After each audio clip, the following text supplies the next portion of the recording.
Laura applied her makeup with meticulous care, moving slowly and methodically.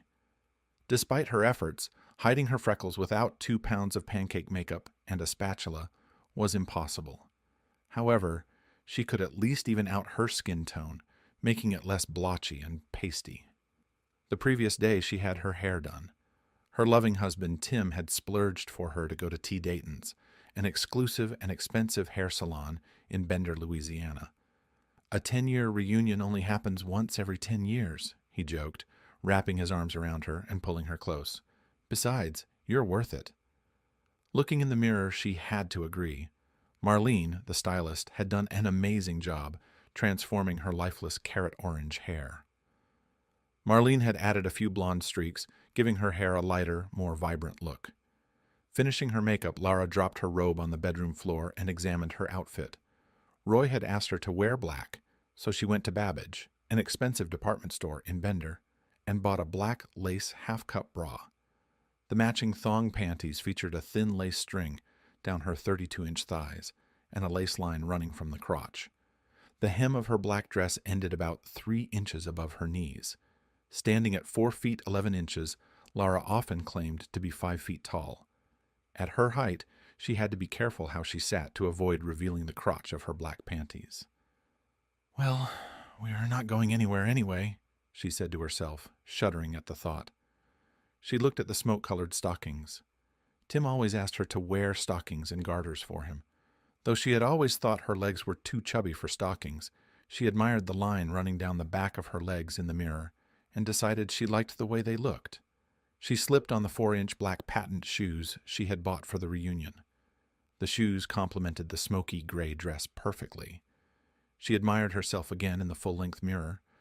The 4-inch heels added a bit to her height, but she had to grin. Roy Richardson was 6 feet 3 inches tall. She'd need stilts to see him face to face. Her husband, Tim, was 5'7", and in those shoes she was closer to his height. He had mentioned looking forward to dancing with her at the reunion. Lara grabbed her purse and checked for the 5 condoms Roy had asked her to bring. She was puzzled by the odd number and had offered to bring fewer, but Roy insisted. As she exited the bedroom, she heard Julia, the neighbor who sometimes watched their children, reading nursery rhymes to Delilah, their baby, and the apple of Tim's eye. "Wow, Mrs. Roberts, you look beautiful," commented Julia. "Thank you, dear," Laura replied absent-mindedly. Julia's father had been infatuated with Julia Roberts from the movie Pretty Woman *, and when his girlfriend was expecting a baby girl, he begged to name her Julia. Despite sharing the name, Julia Nichols looked nothing like the famous actress. "My dad says if I marry Mr. Tim, I'll be Julia Roberts." Julia had laughed the first time she babysat for the Robertses. Lara chuckled mockingly at the memory, but Tim had smiled softly and paid the girl. "Okay, I have to be home before Teddy and Carl get back," Lara said, checking her purse one last time.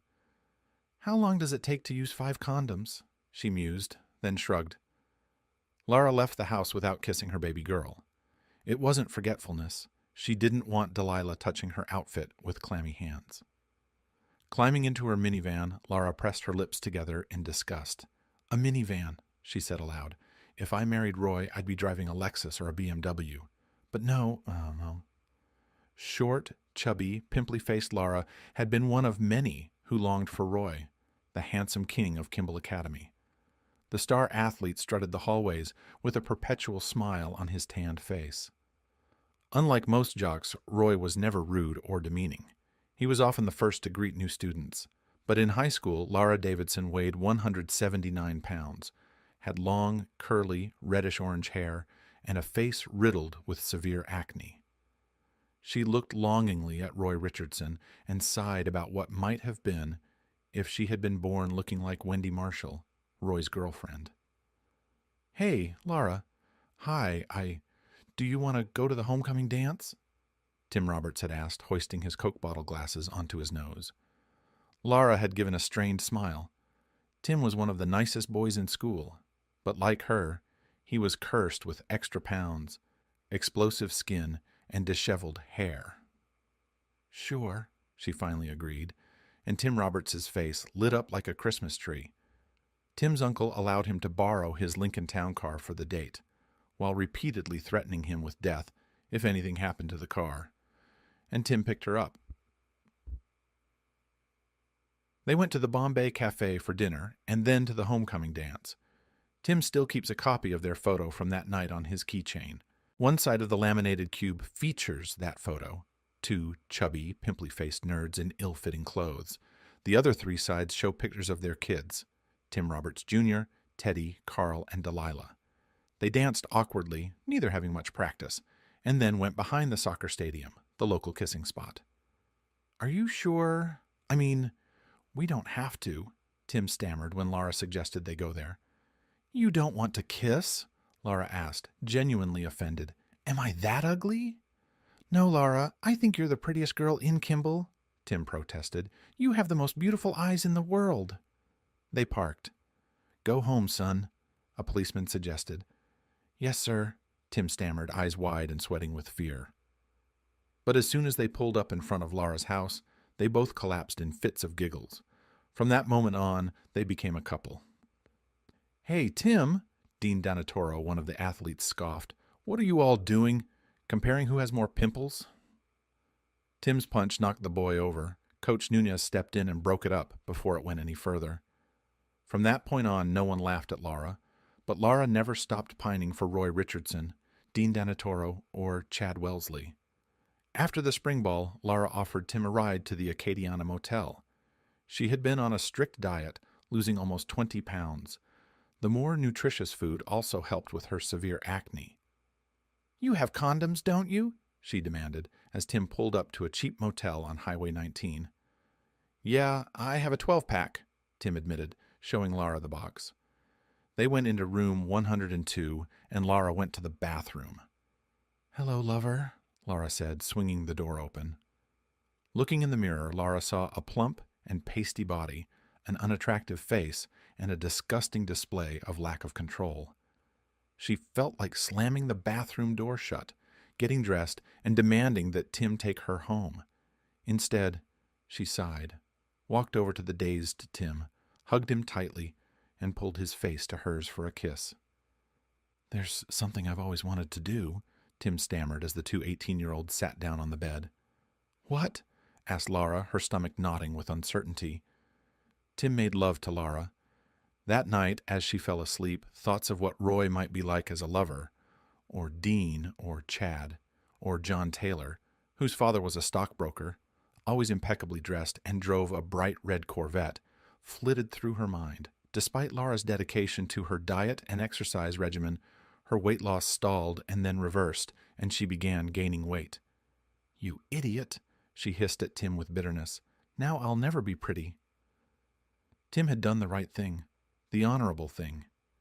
He still wanted to marry Laura, still wanted to have children with her. Of course, he wanted to go to college, earn a degree, establish himself financially before any of that happened. Working on the oil rigs was grueling, tough work. Tim wasn't sure he'd survive the first shift of 7 on, 7 off, but he persevered and did his best for Bowman Engineering. Then, one day, 4 months into his tenure at Bowman and 7 months into Laura's pregnancy, the pump failed. "The guys are happy. With the pump down, they get paid to stand around, scratch, and fart," Shorty from Kendrick's Engineering informed Shorty. "We need a man to look at the job. The lead mechanic's out on Platform 12 in Low Ridge, Texas," Shorty told Tim. "Can I take a look?" "Sure," Tim said with a shrug. Leaning over, Shorty whispered in Tim's ear, "You going to make this one work?" Tim removed the cover, inspected it, adjusted a few things, then nodded. "We need a number 9 flange and a 1/4-inch spring," he quietly told Shorty, who radioed it in. Kendricks had their mechanic bring the parts. Shorty pointed Tim out to the Kendricks guy, and he got dragged away from the rig. Kendricks paid Tim $1.50 more an hour than Bowman and covered Tim's tuition at their school. Tim Jr., Teddy, as everyone in the family called the baby, was a healthy boy. As soon as she could, Laura started a rigorous diet and exercise program. She stood her ground, toned her stomach, strengthened her glutes, and weaned Teddy off breastfeeding. "Damn, honey, you look gorgeous," Tim exclaimed as he caught Laura admiring herself in the full-length mirror. Lara smiled at the compliment. "You're not so bad yourself," she teased back. And Tim really wasn't. He had shed the extra weight. The demanding physical labor had swiftly trimmed his body. His skin had cleared, his hair was neatly styled, and his glasses had been updated to a more fashionable pair. 2 months later, Lara received news from Dr. Farbacher that she was pregnant again. It dampened her mood considerably. After Connor was born, Lara briefly considered gastric stapling or bypass surgery, but Dr. Farbacher advised against it. "You're a healthy young woman," he reassured her. "A simple diet and exercise regimen will suffice." Lara overheard Tim telling a relative that a pregnant Lara was the most beautiful sight he had ever seen. It reignited her simmering anger, and it wasn't until 3 months after Carl's birth that she allowed Tim back into her bed. She insisted that they discuss vasectomy options, or her getting her tubes tied. However, before they could make a decision, aware of the difficulty of reversing such procedures should they change their minds, Lara discovered that their condoms and her birth control pills had failed again. "Damn it, really?" Lara exclaimed bitterly.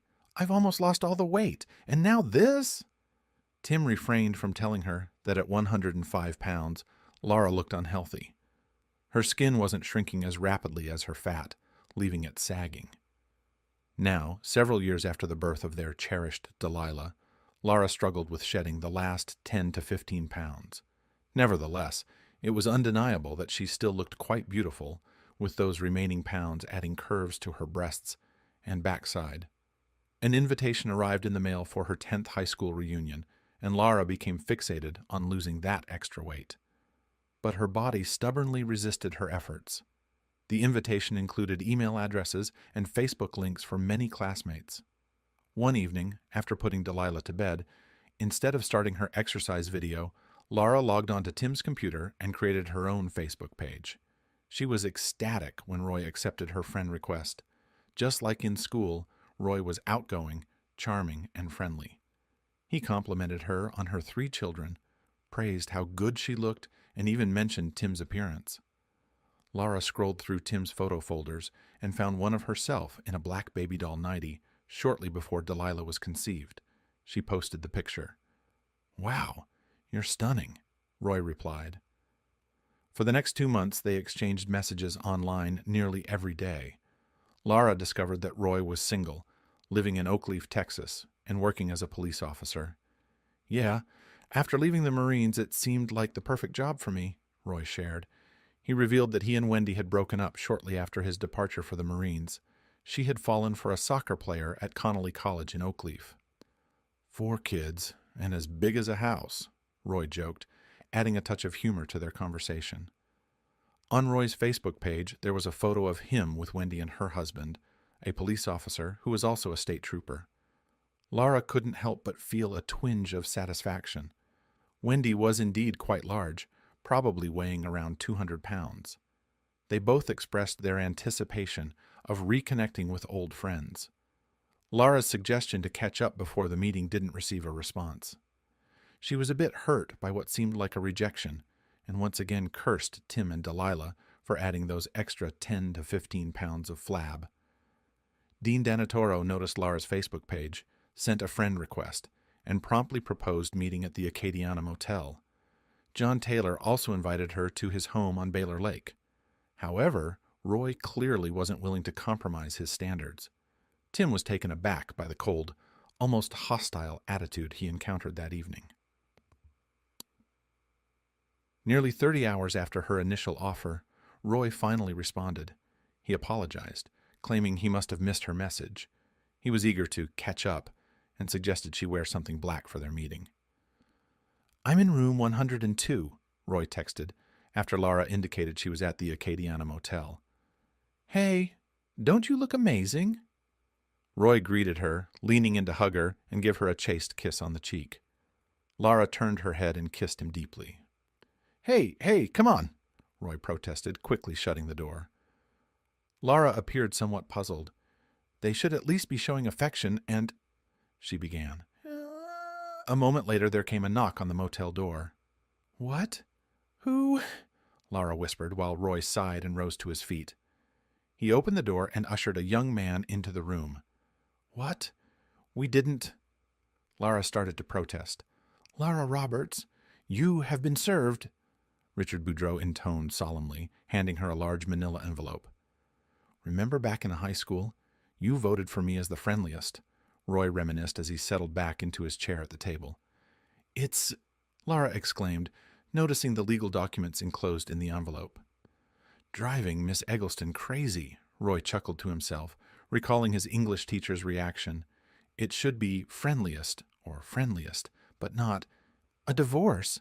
Why does he want a divorce?" Lara screamed. "Adultery," Roy stated calmly. "But we don't—" Lara tried to explain. "No, but you intended to, Lara," Roy said softly. "That kiss at the door? You wore black because they told you to. They said bring 5 condoms. You brought 5. It all shows intent." "But we didn't do anything," Lara wailed. "Anyway, you forgot who grew up next door to me," Roy continued as Lara sobbed and sat down on the cheap motel bed. "Tim Roberts was my best friend when I was a kid. Man, if it wasn't for him, I would have failed algebra for sure." "But we don't—" Lara repeated, tears streaming down her face. Roy got up and went to the door. "Do you recognize the room?" he asked Lara, who didn't respond. "This is the room you and Tim had when you did this, when you made love for the first time," Roy said quietly. Lara glanced around the room slowly. Roy opened the door. "You sent me a 'let's get together,' and I contacted Tim," Roy admitted. "I broke his heart too, you know." Roy walked out the door. "You had every chance to refuse, to say you'd changed your mind, that you loved your husband too much," Roy said, lighting a cigar and chuckling. "Well, isn't that a kick in the pants? They know you're going to get plastered, but smoking in their rooms is a no-go," Roy remarked, walking away. "See you at the reunion, huh?" 20 minutes later, a Latina woman knocked on the door. Roy left it open, but she knocked again before entering. "Are you finished?" "I'm here to clean up," the woman said. Lara said nothing, only numbly stood and walked out of the shabby room. She drove home and saw Tim's truck parked in the driveway. Her initial reaction was anger as she hurried to the door. "Tim!" she shouted, rushing into the house. "I'll be out of here in a few minutes," Tim said quietly, "just getting my things together." She noticed he was crying, his eyes red. "What's this?" Lara demanded, waving the papers into her hand. "Pretty straightforward," Tim choked out. "I'm filing for divorce. You can do whatever you want." A few minutes later, he brought 2 suitcases to the door. Lara hadn't noticed, but Tim was using the cheap suitcases his uncle had given them for their wedding. The last time they'd gone on vacation, Lara had complained about lugging around those ugly things, so Tim had bought her very nice suitcases. The reunion was scheduled to start 5 hours after Tim quietly closed the front door and left. Lara didn't bother retrieving her smoky gray dress or her smoke-colored tights.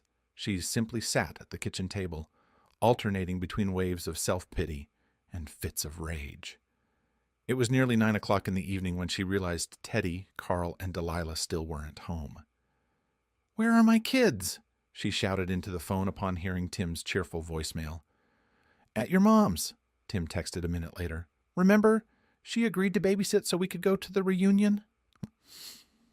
She had no idea how long it would be after that dreadful day, the day she didn't get what she wanted, but her mother strongly advised Lara to consult a lawyer.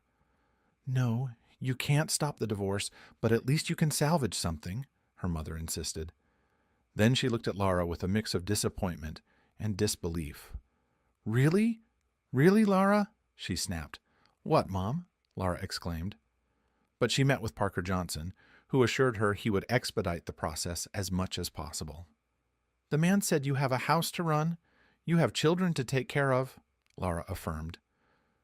Now in court, Lara sat confidently before Judge Marie Robichaud. Her sharp lawyer had assured her he would fight for child support of $500 to $600 per child, along with at least $1,000 monthly in alimony, in addition to the mortgage on their 3-bedroom house. "He'll be scraping by on tuna for the next 15 years, Parker assured her. "Why only 15? Lara chuckled. "When Delilah comes of age," Parker reminded her. Lara glanced over as Parker suddenly muttered a curse. She looked past him to see her husband sitting with a handsome, slightly older black man. "Damn Donald Pellichet," Parker muttered. "Of all those jerks, he's the one he picked." Despite Parker's assurances, he could only splutter in indignation while Donald Pellichet meticulously outlined Laura's actions on homecoming day. "And that's not all, is it?"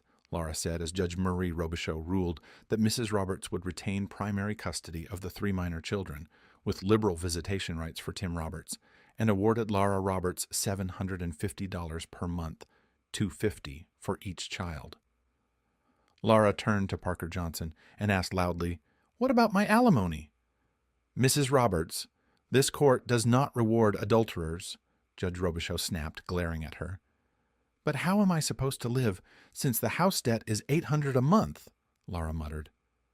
"Counselor, remind your client that the marital home and all assets are to be sold and the profits divided equally between both parties," Judge Robichaud stated firmly.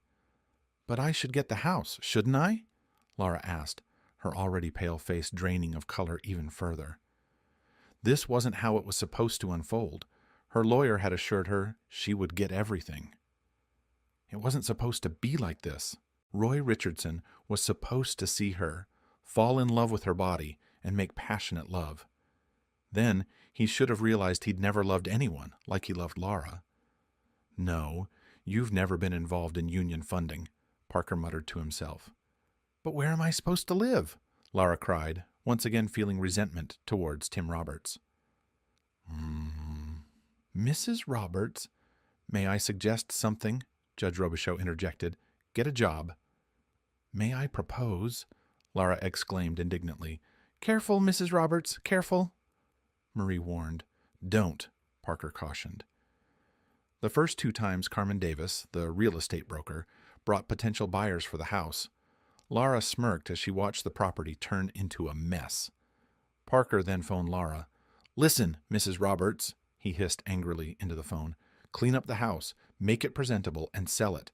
If you continue with these childish antics, it will cost you money. Understand? The house will be sold whether you like it or not." Aware that every conversation cost $400, Parker hung up. "But where will I go?" Laura sobbed bitterly. Changing into more conservative attire, Laura called Julia. "No, ma'am," Julia said, her voice trembling slightly as she declined to babysit Delilah. "You still owe me for the last 2 times, remember?" After verifying that Tim had sent child support to the house account, Laura called Julia again and promised to pay her double the usual rate. "Plus what you owe me from last time," Julia agreed sullenly. Staff from the Human Resources Department at St. Elizabeth's Hospital assisted Laura with job applications, typing, and printing resumes. The entire process took about 3 hours, leaving Laura exhausted once she finished. "In cash, please," Julia requested as Laura reached for her checkbook. Grunting, Laura paid the girl in cash, absorbed in her own misery and oblivious to any changes in Julia's appearance or demeanor.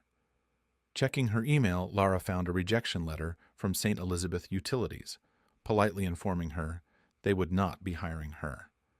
A slightly more hopeful email from King Sanitation indicated they would keep her application on file and contact her if a position became available. "No, honey, I live in a 1-bedroom apartment," Laura's mother sharply replied when Laura mentioned moving in with her. "But just until Laura began to protest. "Laura, when are you going to grow up?" her mother snapped. "It's been 3? No, 4 months since you decided to mess with your husband. You've had all that time to get back on your feet." Later, Tim called and politely reminded Laura that she needed to contribute to Teddy and Carl's education expenses. "And their uniforms?" Tim added. "How much?" Laura shouted. "Oh, and I'm switching my cell phone plan over at PC Nation," Tim continued. "If you want to keep your cell phone, you'll need to renew it with them." Laura felt like her head might explode. "Just got a call from Prentice. Did you miss the last 2 car payments?" Tim asked. Tim couldn't accompany her to Prentice Chevrolet when she bought the minivan, so his name wasn't on any of the paperwork. "Tim, what am I supposed to do?" Laura asked, realizing her situation was growing more dire. "I don't have—" "Here's an idea," Tim snapped. Call Roy, Dean, or any of your buddies and see if they can help you, huh? She reached out to Dean, who was eager to assist. John Taylor was more cooperative, playing with Delilah and making her laugh. Come on, before Melissa gets home, John said, unbuttoning his pants. Melissa? Who's Melissa? Laura asked, about to lower her panties. My wife, John said. Melissa Thibodeau? We dated all through high school. Laura and Delilah left before John could button his pants. Carmen called with an offer from the last couple who had viewed the house. That's good, Laura muttered. The house sale deposited $12,000 into her account, saving Laura's car from repossession, transferring her cell phone into her name, and paying Tim for her half of Teddy and Carl's tuition. And Teddy has a dentist appointment on Thursday, Tim reminded Laura, picking up the kids from their weekend visit. After the 2 fillings Teddy had, Laura still owed Parker Johnson, with only about $4,000 left in her account. She did what she'd sworn never to do. Laura moved into a mobile home. Rent's $325 a month, plus $25 for upkeep, she told Tim, giving him her new address. I've lived in worse, he shrugged. 1 or 2 bedrooms. It's a roof, Laura snapped. Maybe we should look at buying instead of renting, Tim suggested. You're so smart, Laura snarked bitterly. She didn't even ask where he lived now, how he was doing. The Department of Labor set me up with Siegel Recycling, Laura said, excited about a second-shift job with Tuesdays and Thursdays off. I work 3 to 11, she exclaimed. And who'll watch Delilah while you're at work? Tim asked. And Teddy and Carl get out at 3:15. Where will they go? But it pays $11 an hour there, Laura complained, so Tim took on the primary caregiving role. On Tuesdays and Thursdays, Laura cherished the moments with her children. Tim or Julia would pick up Delilah after breakfast and bath time. Teddy and Carl, instead of going to their fathers after school, walked the 7 blocks to Laura's trailer. Siegel Recycling was grueling, physically demanding work. Laura shed the 15 to 20 pounds she had struggled to lose, but found no joy or pride in it. Where's my child support? Laura yelled into the phone upon noticing Tim hadn't made his monthly deposit. You must be kidding, Tim retorted. And stop yelling at me. We're not married anymore. No, I'm not kidding, Laura yelled loudly, but Tim had already hung up. When Laura checked her Facebook page, she saw several friend requests. Roy Richardson never responded to her messages. When Delilah started kindergarten, Laura, Tim, and Julia walked her to school in a mini parade. Delilah waved goodbye and confidently entered her classroom. She was now a big schoolgirl. So, what will you do now that you're not babysitting her? Laura asked Julia. The same as always, Julia smiled. Get them up, make breakfast, and take them to school. Julia only has 20 hours left until she becomes a teacher, Tim said proudly. Yeah, well, I might have gone to college if someone hadn't gotten me pregnant, Laura bitterly told Tim. Good Lord, Laura, what's stopping you? Tim asked wearily. Your shift doesn't start until 3. You could work from 8 to 1 and still have plenty of time for classes. But Laura didn't enroll in college. Instead, she continued to wallow in self-pity. And misery loves company, especially if that company includes a dozen Tornado donuts and a half-gallon of Early's hand-cranked vanilla bean ice cream made with fresh ingredients. Over the next few years, Laura ignored the gradual changes in her reflection. She paid no mind to the fact that she needed larger sizes every couple of months, finding solace in the bargain bin's selection of plus-sized clothing. Then, the zipper on her size 20 pants burst. Dr. Farbacher was unsympathetic and still refused to perform gastric bypass or stapling surgery. Instead, he prescribed diet and exercise. Laura took matters into her own hands, attempting a grapefruit and water diet enhanced with over-the-counter slimming pills. It was Teddy who found his mother unconscious on the bathroom floor of their rented trailer. Dr. Farbacher warned her that her previously healthy heart couldn't endure another episode like that. Reluctantly, Laura began a slow journey of shedding pounds and inches to regain her health. One day, Laura received an email and saw a post on her school's Facebook page about the upcoming 15th reunion. The irony of fitting into a 34 DD bra again and having thighs that measured 32 inches didn't register in Laura's mind. She wasn't embarrassed about buying a new black lace bra and matching panties, although she couldn't find garters or stockings in the bargain bin store. "We have these tights," the salesgirl offered. "Look, there's even a seam running down the back." Her dress ended just above her knees, so she made sure to sit carefully. As if anyone would want to look up my skirt, Laura thought, wrinkling her nose at the outfit that had set her back $93.19. She swapped shifts with a coworker to attend the reunion on Saturday night. "Hey, don't you look beautiful?" commented Mr. Watson, the friendly old man from the trailer across the street, as Laura climbed into her minivan. "Thank you," she smiled, acknowledging him instead of her usual indifference. Arriving at the reunion, Laura observed people heading towards the old gymnasium from the parking lot. Some faces seemed vaguely familiar, others not at all. Entering the school building, Laura couldn't help but notice the familiar scent of rubber and sweat that hadn't changed. Name? Gladys Erickson smiled warmly. Gladys had been at the registration table 15 years ago when Laura and Tim attended. "It's me, Gladys," Laura said. "Laura Roberts." "Oh my," Gladys exclaimed.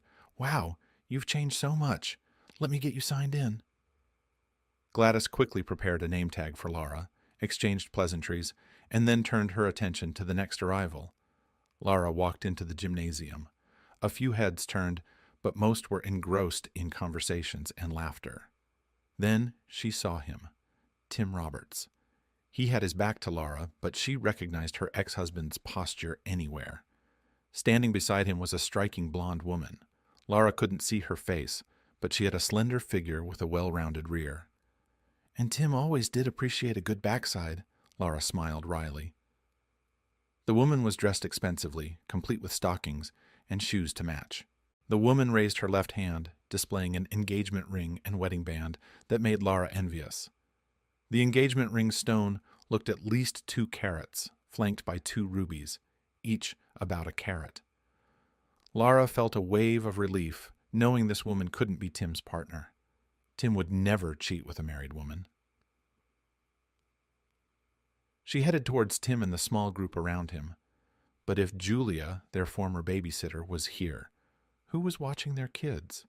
And when did Julia have time to transform into such a beautiful young woman? The last time Laura saw her, she had been overweight with acne-streaked skin. And when had Julia gotten married? As a longtime acquaintance, Laura felt she should have been invited to Julia's wedding, at the very least, to a bridal shower or bachelorette party. "Hi, Laura. Do you remember Harry Dupre?" Tim greeted politely as Laura approached him, visibly shaken. "And this is his wife, Shelley." "And this is Julia Roberts," exclaimed Shelley. "I can't wait to tell Dad that I met Julia Roberts. He's such a fan of the movie Runaway Bride." "And I keep telling you I'm not that Julia Roberts," Julia smiled wryly. Laura wanted to flee, but the thought of having spent an entire day's paycheck on her outfit kept her rooted to the spot. She forced a polite smile, shook hands with Harry and Shelley, then mingled awkwardly with the others. A few people recognized her, and one even complimented her on her weight loss. Later, Laura found herself half in, half out of her minivan, with the driver's door wide open, her feet still inside, but her head and shoulders resting on the seat. She recalled leaving her high school reunion frustrated that there was no alcohol served. Her next stop had been Bubba's Bar, a local dive where the beer was cold and the jukebox played for just $0.25 a song. Laura couldn't remember buying a drink or dropping $0.25 into the jukebox. Rum and pineapple juices seemed to appear magically before her as she danced clumsily with a burly man on the small dance floor. Thankfully, Laura had the sense to check the ignition before closing the door. She turned off the car, retrieved her keys, and stumbled back to her trailer. Glancing at the watch Tim had given her on their 5th wedding anniversary, it read 7:19 in the morning. Laura remembered with dread that she had agreed to cover Sandra's 8-hour shift to attend her school's 15th reunion. She hurried into the shower, wincing as the hot water stung her scratched shoulders and neck.